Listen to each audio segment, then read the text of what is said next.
नमस्कार, HCN news देख रहे हैं आप और आपके साथ मैं हूं नीतीश पाठक।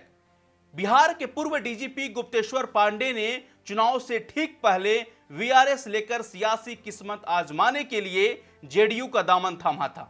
जेडीयू ने अपनी सभी 115 सीटों पर उम्मीदवारों की जो लिस्ट जारी की है, उसमें किसी भी सीट पर गुप्तेश्वर पांडे का नाम नहीं है।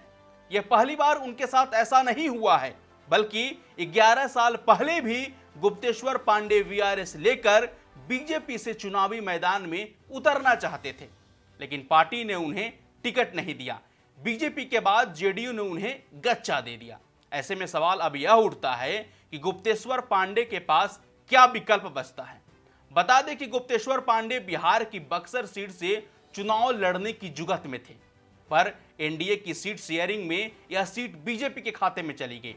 जेडीयू की लिस्ट में नाम न होने के बाद ऐसा माना जा रहा था कि बीजेपी उन्हें बक्सर से चुनावी मैदान में उतार सकती है, लेकिन बीजेपी इस सीट से परशुराम चतुर्वेदी को उतारकर उनके अरमानों पर पानी फेर दिया।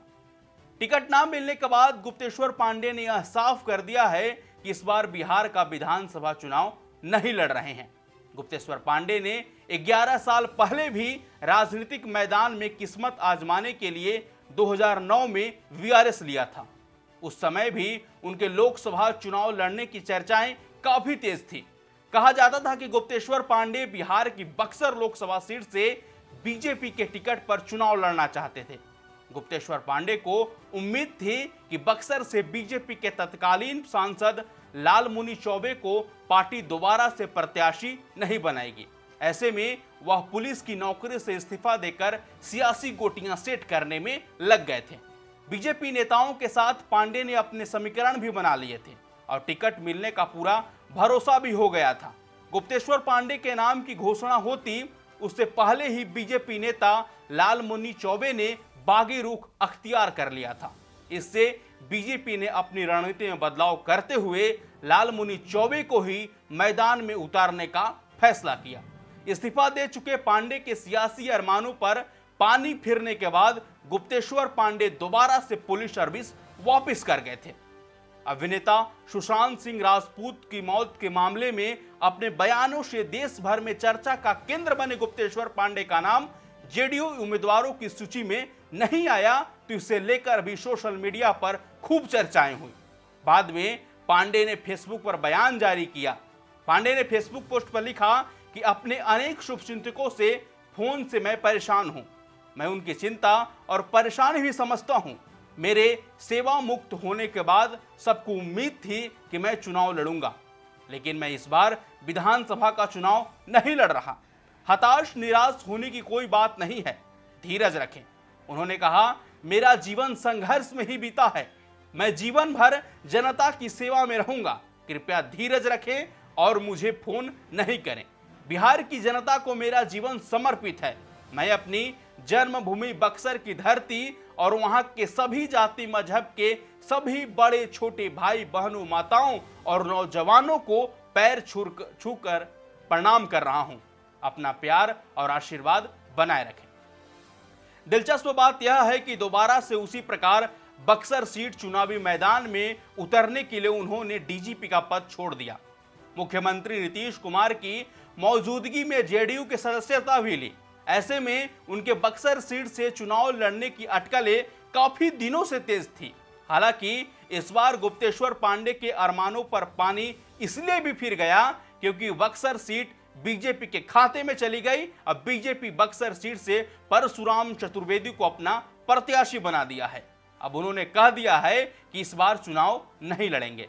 मैं आपको बता दूं कि 1987 बैच के आईपीएस अफसर रहे गुप्तेश्वर पांडे के लिए यह बड़ा सेटबैक माना जा रहा है।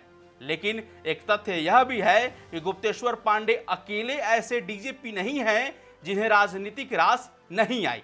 इससे पहले भी बिहार के कई पूर्व महानिदेशक राजनीति में असफल रह चुके हैं।